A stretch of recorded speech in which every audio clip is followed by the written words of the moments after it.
How do you grow food over the winter?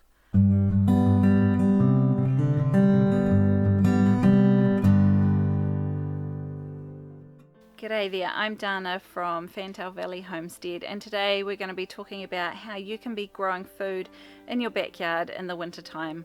And at the end I'm going to show you a great way of growing salad greens right next to your front door so that you can have salad greens all winter long. We grow most of our winter vegetables, well, to be honest, we grow a lot of them out still in the gardens because we don't get a great deal of frost here, and what we do is mostly plant frost tolerant plants out in the garden, and then anything that might need a little more heat or I'm planting a little later, I plant in here in my tunnel house.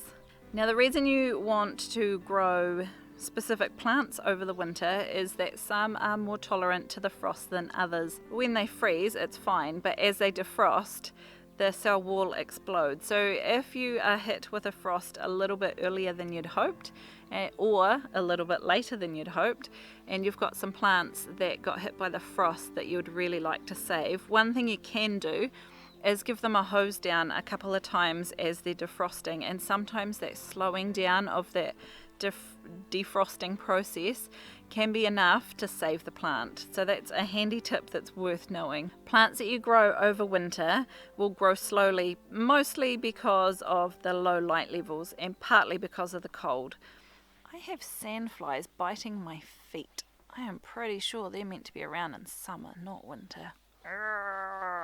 If you have some garden spaces that you can put some hoops over, that is the best and easiest option because it has the lowest amount of man hours put in and the lowest amount of investment put in. So you can get hoops that you just put over your actual garden beds and then just run some plastic, some greenhouse plastic over the top and weigh it down, and that way you will greatly reduce the amount of exposure to the bad weather that those plants have. You will probably still need to keep an eye on whether you need to water them, however, because if it is totally covered from the rain, the water may not be seeping in enough to water your plants properly. Now these are the hoops that we have over our beds, and they are just 3/4 inch, or they might be 1 inch PVC pipe. We've just used some of these tech bolts just to screw down into a ridgepole board along the top just to help stop them wobbling too much, and the same thing straight into the side of the garden bed. And then we're just using these little clamps here to clamp. This has had netting over it to protect it from the white butterflies, but this one over here we use plastic over it for the summertime. Probably the biggest trick is keeping your plants under cover, and the second one would be growing varieties that tolerate the cold. So I have done a video that outlines some varieties of vegetables that do tolerate the cold, so I'll link it up the top for you. If you have a tunnel house that you grow your tomatoes in, or a glass house, or any kind of house that you grow your tomatoes in, you can sneak your seeds in between your tomato plants before you've taken your tomato plants out. In fact, if you leave it a little too late, you can also sneak seedlings or transplants in between your tomato plants as well, and that will give them a chance to get a head start before you need to take your tomatoes out of the tunnel house, and it means that you're going to have bigger plants heading into the colder weather. If you happen to be one of those places that gets really proper cold, you can still grow outside, but what I would recommend is that you put in a second layer of protection. Can I tip you forward so you can see? This is my heated seed raising table, propagation table, and it's actually got a heated coil in it to keep it nice and warm. And this is where I'm starting my tomatoes for next season, because of course we're in winter at the moment.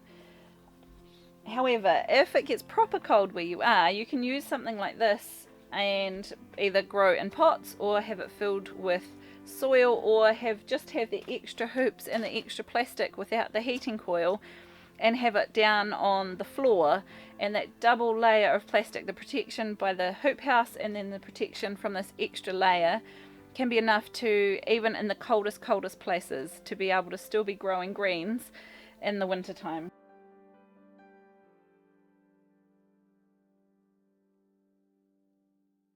If you have plants outside that get covered in snow, don't panic, all is not lost. Snow actually makes a really great insulator from the ice cold winds, and a lot of people will find that when you pull the snow back, your plants are still perfectly fine and underneath, especially if you're growing some of the cold tolerant plants. Now, some tips I would have for you if you're wanting to grow vegetables during the winter would be: 1, make sure you get started nice and early. Plants don't grow fast when it's really cold and when the light hours are low, so get your seedlings in much sooner than what you think. Here where we live, summer is at Christmas time, and I usually spend the week between Christmas and New Year's sowing my seeds for winter, which seems completely crazy because that's actually the first month of our summer, but our season here isn't all that long, not a good warm fast growing season anyway. So my winter greens, usually if I sow them in late December, so end of the first month of winter, usually it means that they are ready to plant out and get going, and they get to a decent size before the frosts really kick in. And of course, vegetables aren't the only food that you can be growing over winter. A lot of cultures that live in the really cold areas, particularly if you think of like the Inuit way up north, they predominantly eat animal foods, especially over the winter. So you could look into growing rabbits or growing chickens so that you're still getting some food from your backyard, even if your garden's not thriving so well. If you only get a few frosts, using something like frost cloth can be really effective. I have been known to use it even in my tunnel house when I first plant my tomato plants out, because realistically I do plant them out probably a little earlier than maybe I should, but that's because our growing season just isn't very long to get a good number of tomatoes out of the plants. So I do plant them a little earlier, and then I lay some frost cloth over the top just each night to keep the frosts away. So I'm going to show you a great trick that you can keep on your porch, or even if you're in town you can just do it on a patio or a balcony. A great way of having salad greens all winter long and keeping them nice and close to home. And you don't need a big tunnel house, and you don't need big hoops in your garden. And I'll go and get the supplies and I'll show you what we need to do. Right, now this last tip I'm going to show you, I'm not actually going to complete it and do it myself because I don't need one of these. I'm growing them in the tunnel house, but I'm going to show you exactly what you need to do to be able to grow salad greens up by your front door. Right, what you're going to need is a big plastic tote just like this, and I don't want to ruin the tote by poking holes in it, so what we're going to do is actually do it up the other way. So you use your lid as a base. Then you need a bag of potting mix that will fit perfectly within your container so that the lid fits on.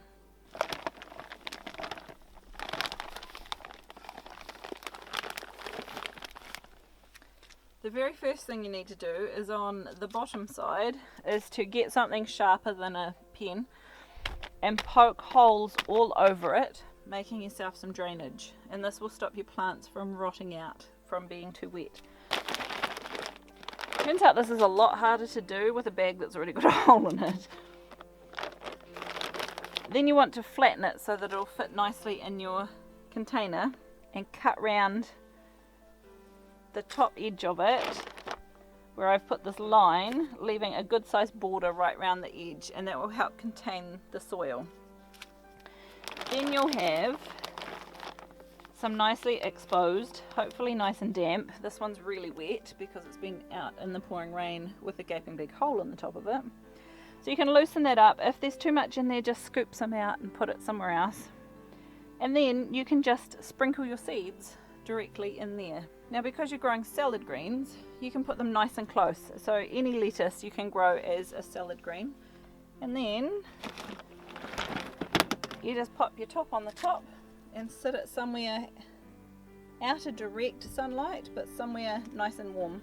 You can buy seedling mixes known as salad mix, or you can just use any of the salad greens that you already have that you want to harvest as baby greens. Kale, lettuce, mitsuna, mabuna, all of those sorts of things, rocket, arugula, any of those will work perfectly fine in here, and you don't have to worry about how close or how far apart you put them. Just scatter them over and sort of press them into the top of the soil and give them a good water. And then all you need to do is every couple of days make sure that they're getting enough water, and within a couple of weeks you will have salad greens that you can just cut. Just keep cutting and they'll just keep regrowing.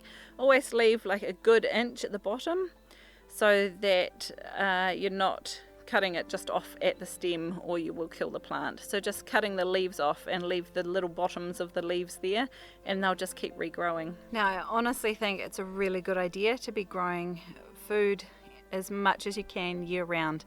We can't be relying on someone else to be growing our food for us, and I think growing vegetables even just at your front door like that is learning a lot of really good skills that could see you well if you ever need to be able to grow a bigger garden. Another option, of course, is to grow things inside on your windowsill. These are my basil plants, which I have severely neglected, and they desperately need a drink of water. However, you can grow other things, herbs or salad greens, in containers just like this. I hope you found this video helpful. If you have, hit the like button and consider subscribing to our channel.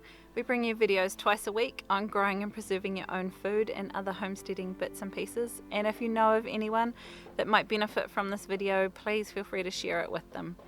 I'll see you in the next one. I'm also making some cement too. Are you, bud? Yeah, you can also, this is also how some people like make cement. Yeah. What are you doing? I am making black charcoal paint. Oh, cool. What are you going to paint? I have no idea. Oh, the ground maybe? Yes, I'm going to be painting on that.